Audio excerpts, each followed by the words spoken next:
Everybody, it's Natalie. Welcome back to my channel that supports autism. In today's video, I'm going to be discussing ADHD and OCD.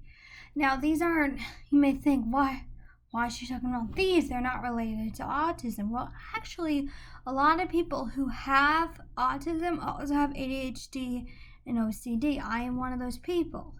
So, in case you don't know, there are 3 types of ADHD. There's the combined type, hyperactive, and then the attention deficit type. So I have the combined type, which means I have trouble sitting still and I also have trouble paying attention. So I have this problem where I pick my nails a lot, which is an ADHD, which is another reason why I always have Cole with me. He's even here right now. He's so cute. But anyway, I also have trouble focusing on one task for a long time. So, I have to take lots of breaks during school. I could never do a marathon study. It'd have to be more like sprints, then break, then another sprint, then break. I couldn't cram very well for a test. I'm not one of those people that can cram very well. I would recommend medicine if you can control your child's ADHD, or if you are an adult, I would recommend medicine if you can control their ADHD. And I'm no expert, but I know taking medicine for ADHD has in fact helped me. There are lots of different types of medicine.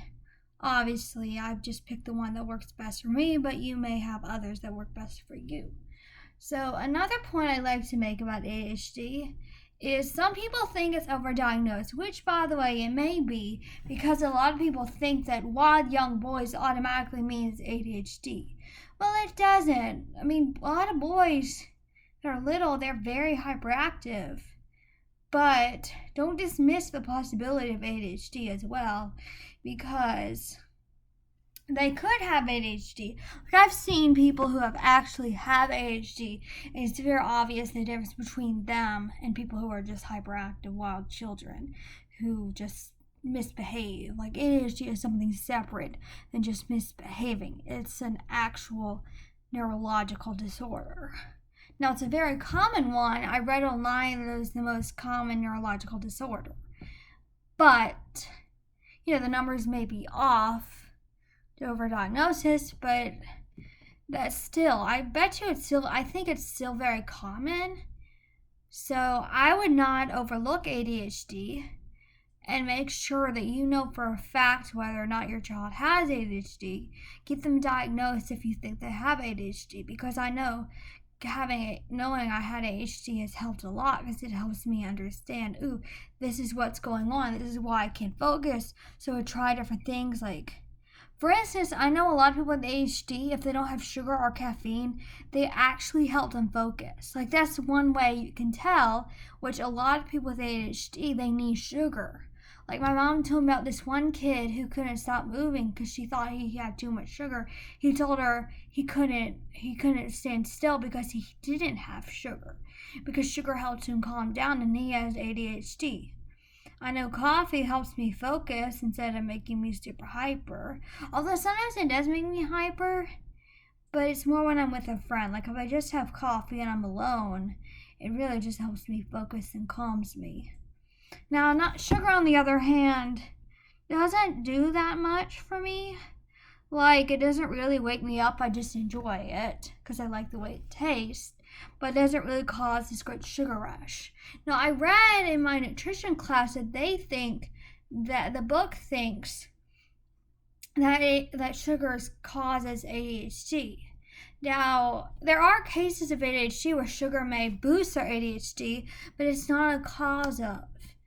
They're born that way, and it's unfair to think, this child is diagnosed with ADHD, so they must be having too much sugar, let me cut out sugar. Well, their sugar, like I said, could help them. So you just got to be careful before you blame things like sugar or caffeine, because those could be essential for the child's life.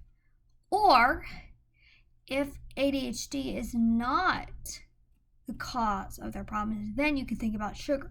But don't automatically assume they've had too much sugar, so therefore they're being hyperactive. There could be lots of reasons why the child's hyperactive, and that's a problem. When people dismiss ADHD just because it's very common, that doesn't mean your child doesn't have it, or if you're an adult, that doesn't mean you don't have it just because it's very common. Don't dismiss it. Now I want to talk about OCD as well. So OCD is one of the most overused terms I've ever heard. People think it means, I just like things to be good, or I like to do good work, or I'm a clean freak, so I have OCD. Just because you're a clean freak doesn't mean you have OCD. And the opposite can be true too, because I am not a clean freak, but I have OCD. And diagnosis, it's a diagnosis. It's a neurological condition. I know for me, I'm not a clean freak, but my stuffed animals when I make my bed have to be in a certain order, or else I go crazy. Like I can barely stand it if I don't set them up, or if I'm in a rush or something. I can't set them up the way I like them. I go crazy. So that's when my OCD kicks in. I also must complete things. I'm in the middle of many books and movies, but like I started an audiobook, 2 Towers, in the car, and I said to myself, well, I've got to finish this, even though I've already read the book before. I just felt this need to complete the book. I think it was because of my OCD. I will say a lot my OCD is kicking in, but I'm also not making it up. I could generally have OCD. It's in my diagnosis. And my OCD is very different from what most people think of. Most people think, clean freak, or must do good work. That's not what it means for me. Now, I really like things to look good and stuff. Like, I have to if I make a mistake in my handwriting, I try to fix it, but I can't really erase it because my handwriting's too dark, or I have issues with my motor skills. But the point is, my OCD does affect me, and I have it. But a lot of people misunderstand OCD, including, some people I know misunderstand what OCD is.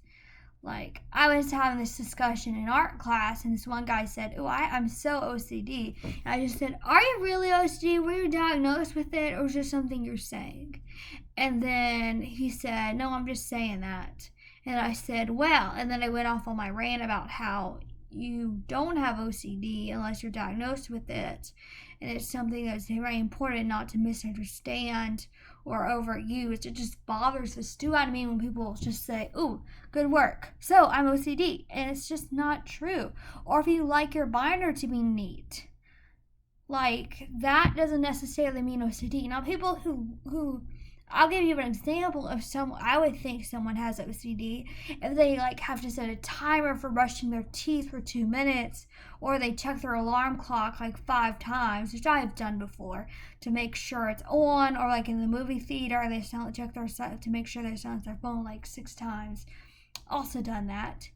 It's just kind of okay, it's more compulsive, and it's a lot different than what people think of. Another example of someone who I would think of when someone had OCD was if not just their binder had to be neat, but each section of their binder had to be done in a certain way. Or they would rewrite things constantly. They would make sure every little word is correct. They would spend a long time fixing things just to make sure it's perfect, like the nail on the wall. If the nail's slightly crooked, they would probably have to fix it. Or if a painting's just slightly off, they would automatically just go crazy and have to fix it immediately. Those would be other examples. I just want to make sure that you completely understand OCD. Also, another example is I have to read The Unapproached Les Mis. I said to my mom, if I'm going to read Les Mis, I'm going all in. I like to go all in when I have obsessions with something, or I'm good at finding grammar mistakes in papers. OCD could also relate to special interest in autism. Now, if you have autism and you have a special interest, necessarily mean OCD, but the OCD could affect how much you are into this special interest kind of thing. That's what I'm saying. So, hope you learned a lot from this video. If you did, please like, comment, subscribe, check me out. Just keep watching my videos, keep supporting me. I love doing this because I just think maybe hopefully I'll have an impact on a lot of people. So please tell people about this channel if they need to hear some stuff, especially from my first-hand experience with autism. Like, you can ask professionals, but they don't really understand it completely emotionally, even if they have to spend a lot of time. They don't have exactly the same kind of effect that an autistic person would have. Anyway, hope you have a great day. See you next time. Bye.